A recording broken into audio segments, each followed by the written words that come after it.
ओम शांति। आज का विषय बहुत गहरा है क्योंकि कर्मों की गुह्य गति को समझना वास्तव में बहुत कठिन है।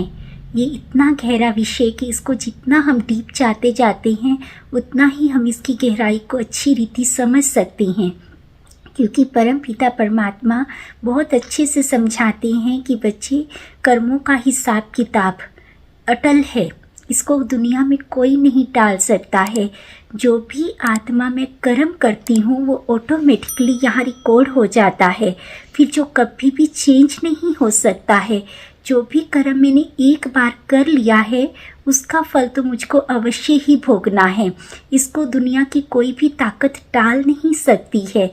फिर क्या फ़र्क होगा कि अगर हमारे कोई हमसे पाप कर्म हो गया है या कोई भी हमने गलत कर्म कर लिया है, तो अगर हम अब उसको चुकतू करना चाहते हैं तो फिर हम कैसे कर सकते हैं।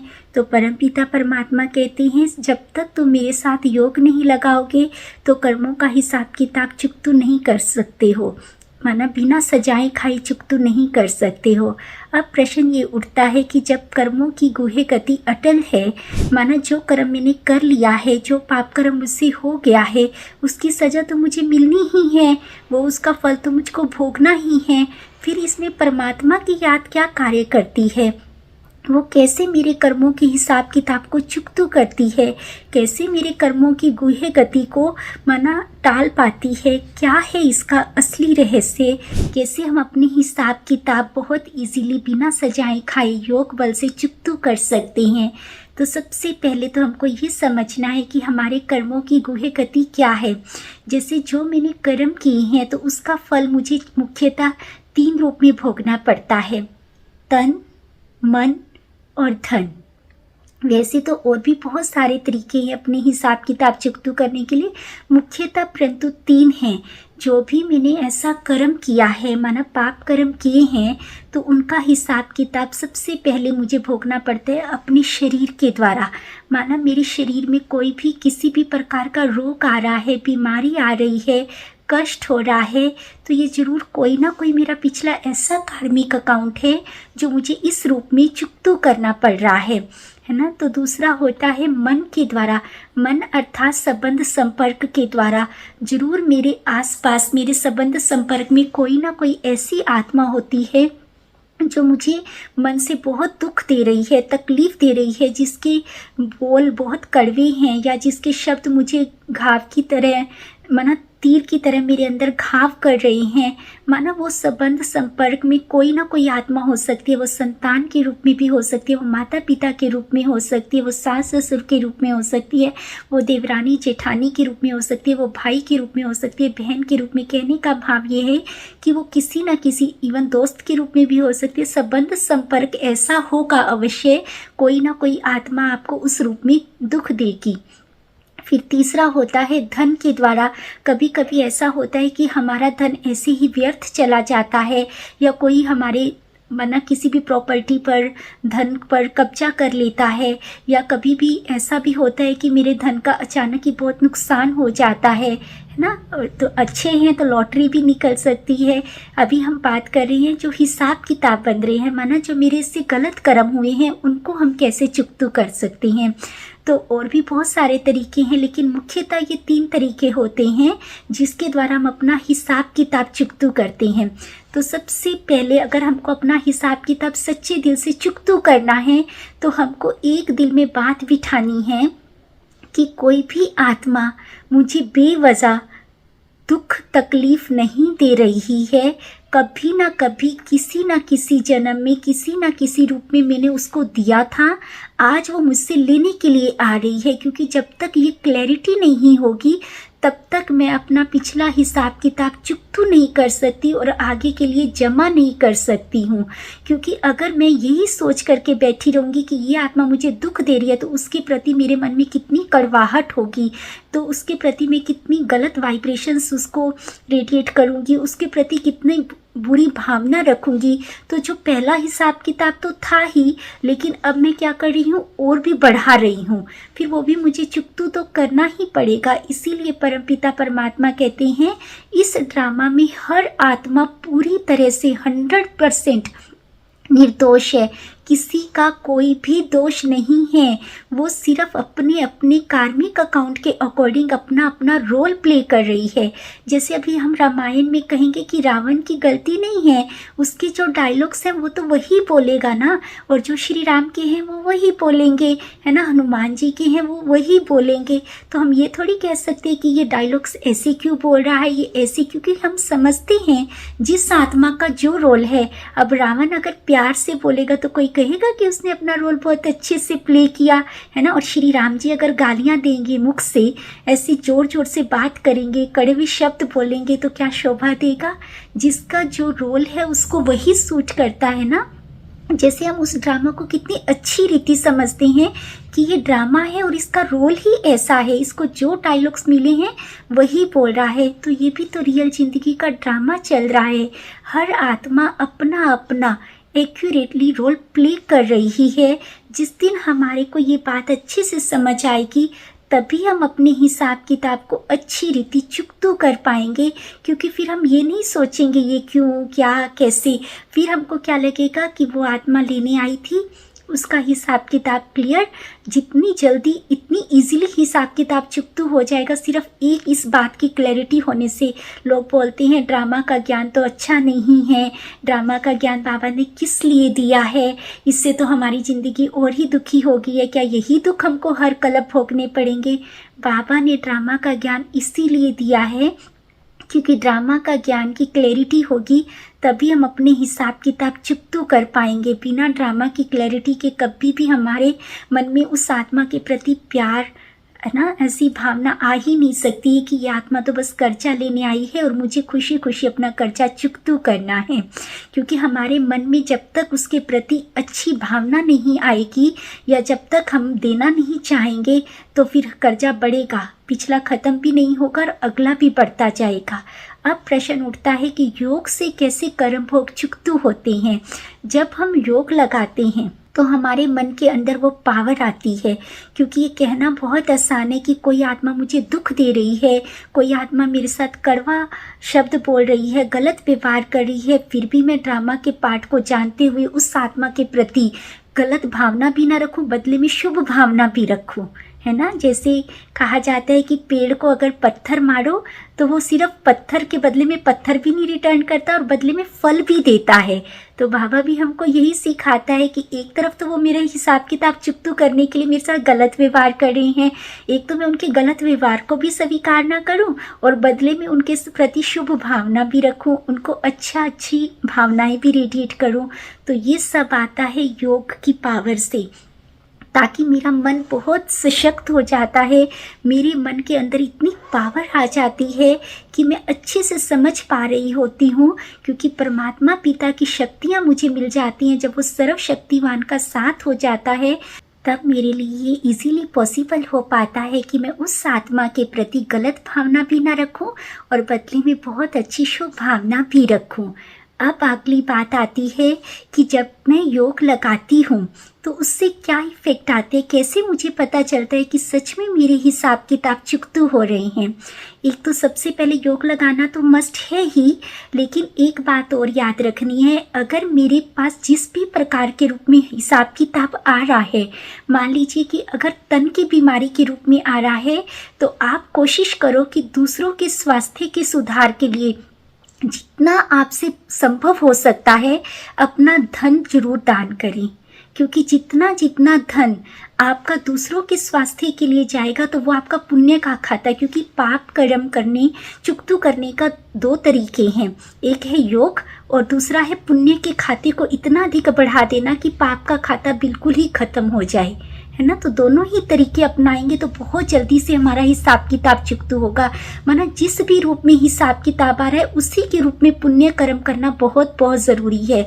अगर शरीर के रूप में आ रहा है तो दूसरों के स्वास्थ्य के लिए जितना हो सके अपना तन लगाइए, अपना धन लगाइए, मन से भी सभी आत्माओं के लिए डेली डेली 2 मिनट 5 मिनट निकाल करके योग कीजिए कि परमात्मा पिता की शक्तियाँ सर्व आत्माओं तक जा रही हैं और इस दुनिया में जितनी भी दुखी आत्माएं हैं, बीमार आत्माएं हैं, वो पूरी तरह से स्वस्थ हो रही हैं।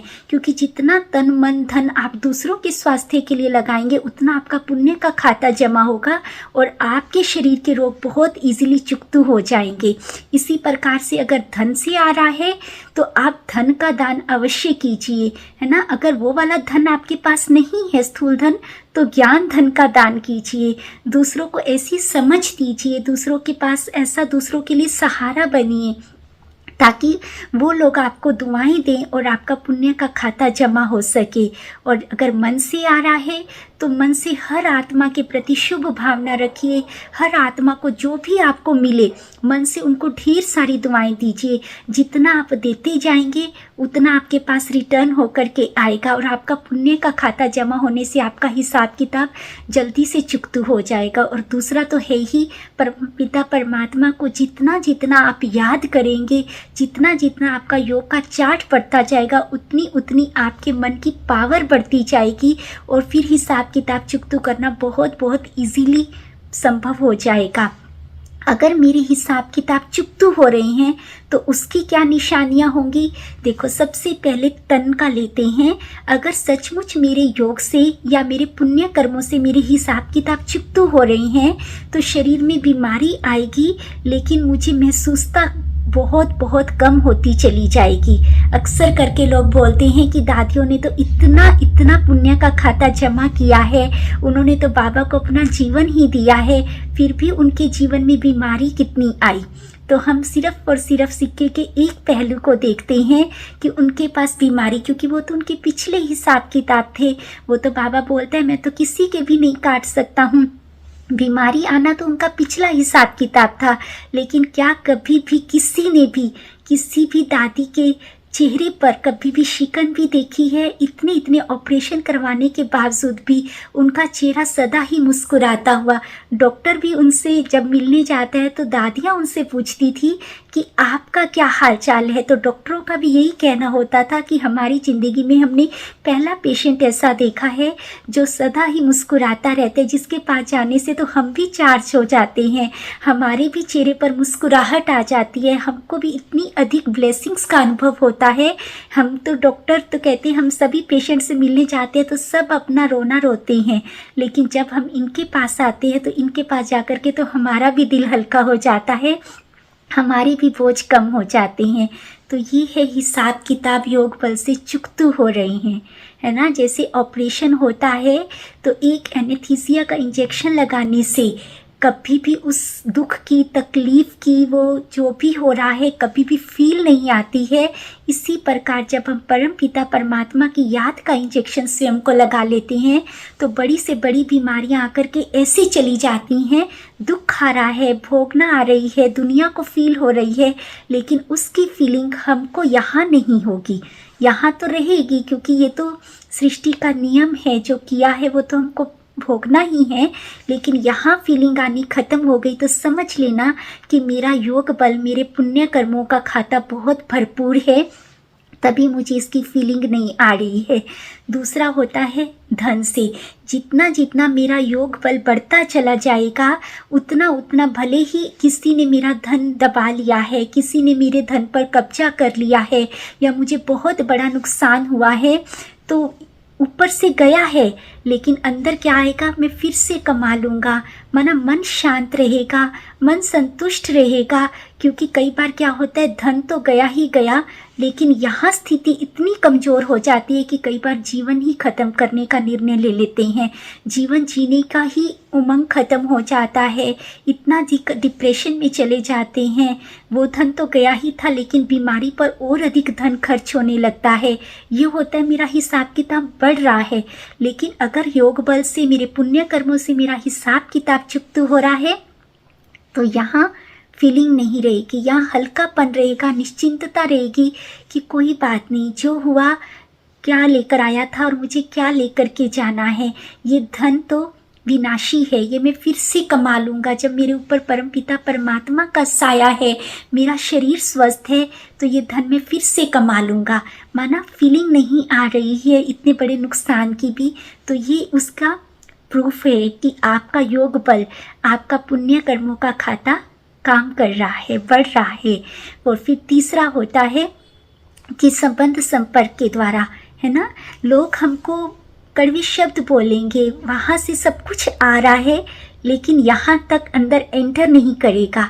यहाँ एक बीच में ज्ञान की दीवार आ जाएगी, समझ की दीवार आ जाएगी कि जो भी आत्मा मुझे दे रही है, परंतु मुझे वो लेना नहीं है। यहाँ मन उन आत्माओं के प्रति जरा सा भी अंदर द्वेष, कोई भी वैर भाव, कोई भी घृणा नफरत रखेगा ही नहीं, क्योंकि उसके सामने हर चीज़ बहुत बहुत क्लियर है। बल्कि वो उस आत्मा को भी शुभ भावना देगा और उससे भी मन ही मन माफ़ी मांगेगा कि ज़रूर मैंने कभी आपके साथ कुछ ऐसा किया था।